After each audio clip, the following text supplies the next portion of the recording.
Let us talk about Linux kernel.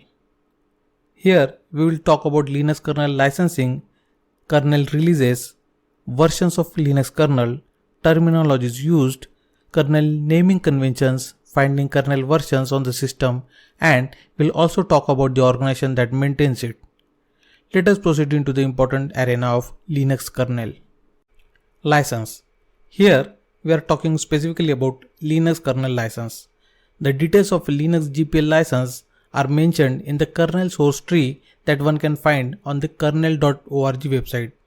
It is provided under the licenses/preferred/GPL-2.0 file. The GNU General Public License version 2 only specifies that you may copy and distribute verbatim copies of the program source code as you receive it in any medium, provided that you appropriately published on each copy an appropriate copyright notice and disclaimer of warranty. Also, keep intact all the notices that refer to this license, and in case of absence of any warranty, the program copy of this license should be provided along with the program. It also specifies that you may copy, modify, sublicense or distribute the program except as expressly provided under the license.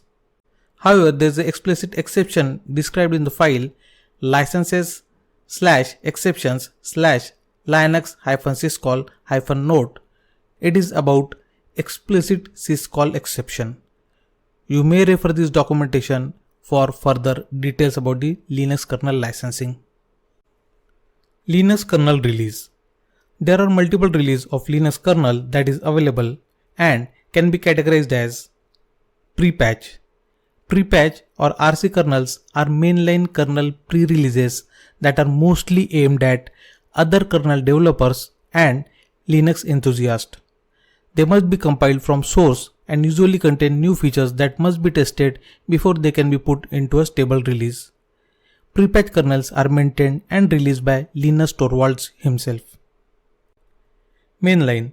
Mainline trees is maintained by Linus Torvalds. It's a tree where all the new features are introduced and where all the exciting new development happens.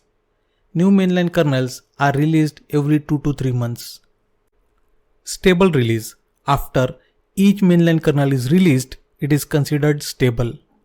Any bug fixes for a stable kernel are backported from the mainline tree and applied by the designated stable kernel maintainer. There are usually only a few bug fix kernel release until next mainline kernel becomes available, unless it is designated as a long-term maintenance kernel. Stable kernel updates are released on as needed basis, usually once a week. Long-term. There are usually several long-term maintenance kernel releases provided for the purpose of backporting bug fixes for older kernel trees. Only important bug fixes are applied to such kernels and they don't usually see very frequent releases, especially for older trees. Linux kernel long-term support, that is LTS, release will now be supported for 6 years instead of 2. This will enable Android devices to survive 4 operating system upgrades.